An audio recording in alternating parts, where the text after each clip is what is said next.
स्वामिनारायण मंदिर डाउनी में विराजता श्री घनश्याम महाराज राधा कृष्ण देव लक्ष्मीनारायण देवना सानिध्य में पुरुषोत्तम मासना प्रारंभे भगवान लीला चरित्रों की सुंदर मजानी कथा श्रवण करावी रहेला वक्ता डाउनी मंदिर महंत विद्वान शास्त्री स्वामी श्री जयप्रकाशदासजी स्वामी, सभा में उपस्थित सर्वे आदरणीय विद्वान ब्रह्मनिष्ठ संतो, आ मंदिर कमिटी सभ्यश्रीओ और श्रीजी महाराज लाडीला प्रेमी वाला भक्तों, आपने हमारा जय स्वामी।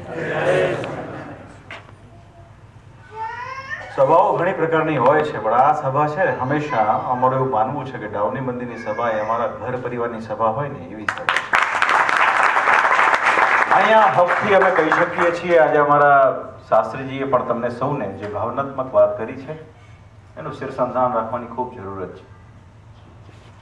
वाला भक्तो, आ संप्रदायनी स्थापनामां श्रीजी महाराजनी परमहंसोए बहु मोटो दाखलो कर्यो छे। महाराजे कथा वार्ताने खूब प्राधान्यपणुं आप्युं छे। भगवान पोते पुरुषोत्तम नारायण होवा छतां पण भगवान पोते श्रीमद भागवत आदि ग्रंथनी कथानो नित्य प्रत्ये श्रवण करता। पुराणीने बोलावता विद्वान संतोना मुखेथी महाराज कथा वार्ता सांभळता। त्यार पछी महाराजना परम एकांतिक संतोमां गुणातीतानंद स्वामी, मुक्तानंद स्वामी वगैरे आ परंपराने जीवंत राखी छे। गुणातीतानंद स्वामी दिवसमां 5 વાર कथा वार्ता सांभळવાનો नियम स्वामीए करेलो।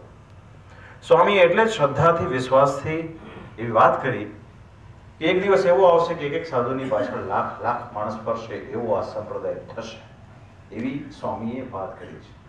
कथा वार्ता द्वारा संतोए सत्संगનું खूब પોષણ કર્યું છે। કથા વાર્તા દ્વારા જ ભક્તોના જીવનમાં સત્સંગનો મહિમા, ભગવાનનો મહિમા આવતો હોય છે। કથા વાર્તા કરીને જ રૂડા ગુણ આવતા હોય છે। જે ભક્તજનોને કથા વાર્તાનું વ્યસન હોય છે, જે ભક્તને સત્સંગનું વ્યસન હોય છે, એ ભક્તના જીવનમાં જ મહારાજનો મહિમા આવતો હોય છે। આ એક બહુ મહત્વની વાત છે। અહીંયા નિત્ય પ્રત્યે કથા વાર્તા થાય છે। ભગવાનની કૃપાથી દાવનીને કાયમ વિદ્વાન સંતોનો યોગ મળતો રહ્યો છે। એ મંદિરમાં વિરાજમાન ઘનશ્યામ મહારાજનો પ્રતાપ છે। આજે હિન્દુસ્તાનની અંદર ઘણા ગામડાઓમાં ઘણી બધી જગ્યાએ ભક્તો તલસે છે। વિદ્વાન સંતો તો ઠીક છે, પણ साधारण संतो पण नहीं प्राप्त थता। त्यारे वाला भक्तो तमने आवा संतो मळ्या छे, तमने एनो महिमा होवो जोईए। अने संतो ज्यारे कोई वात करता होय ने त्यारे आपणा भला माटेनी, आपणा कल्याण माटेनी वात होय छे। अहींया हरीफरीने सौए वात करी निर्माणीपणाना गुण केळववानी। निर्माणीपणाना गुण वगर आपणा जीवनमां 100 सद्गुण होय ने तो पण एकेय सद्गुण न शोभे जो तमारामां निर्माणीपणुं न होय। महाराजे वचनामृतमां वात करी कि जेम कोई सलाड कोई कुओं खोदतो होय ने तो जो जमीन कड़क होय एमां पत्थर होय टणकार मारे तो सलाड शुं कहेशे कि पाणी तो थशे तो अर्धा कोसनुं पा कोसनुं पाणी थाय, पण जो पाणो पोलो बोले तो सलाड एम कहेशे कि पाणी बहु थशे। आ वात समजवा जेवी छे। माटे वाला भक्तो, निर्माणी थईने जे आ सत्संगनी अंदर भगवानने भजे छे, भगवाननो राजीपो नीत छे। मोक्षनो अधिकारी पण ए ज छे। बाकी बधी बातो दुनियावी बाबतो छे। घणी बधी वखत आपणे कोई कहेतुं होय त्यारे आपणे एम मानता होईए छीए कि मने कहेवामां आवतुं नथी।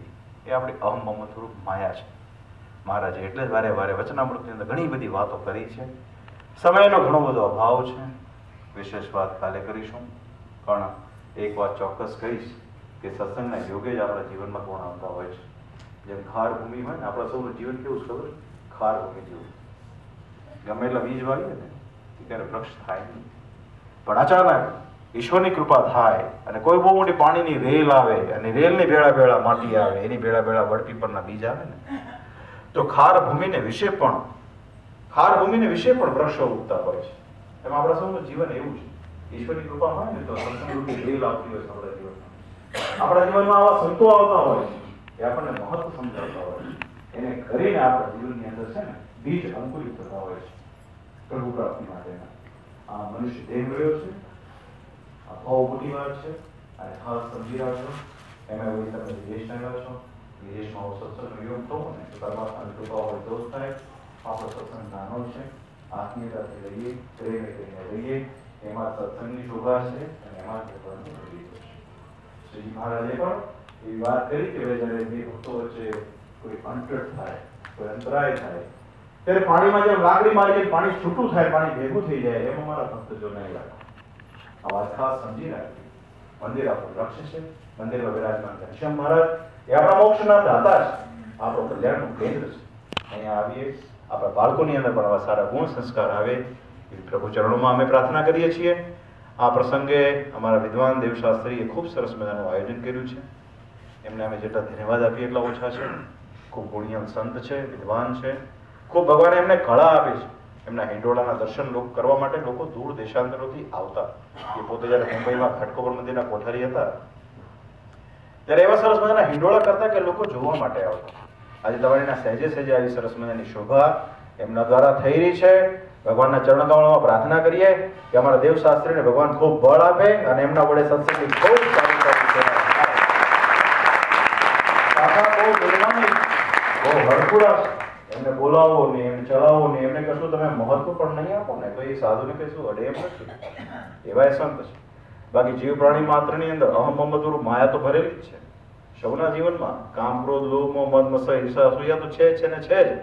પણ અમારા દેવશાસ્ત્રી છે ને બધી વસ્તુથી પર છે.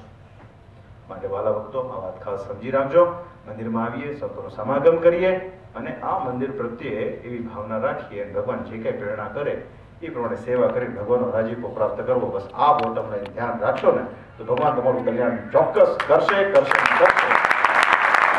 અંતમાં સ્વામિનારાયણ ભગવાન આપ સૌને ખૂબ બળ આપે. આપ સૌ દ્વારા સત્સંગની ખૂબ સારી સારી પ્રવૃત્તિ કાયમ ઘનશ્યામ મહારાજ, લક્ષ્મીનારાયણ દેવ, રાધાકૃષ્ણ દેવ કરાવતા રહે એવી એમના ચરણકમળમાં પ્રાર્થના કરીએ છીએ. વડતાલ બિહારી હરિકૃષ્ણ મહારાજના ચરણકમળમાં પ્રાર્થના કે ભગવાન આપ સૌનું જીવન ખૂબ મંગલકારી નીવડે અને આપ સૌને ખૂબ સુખિયા કરે એવી પ્રાર્થના સાથે વિરમું છું. અસ્તુ. જય સ્વામી.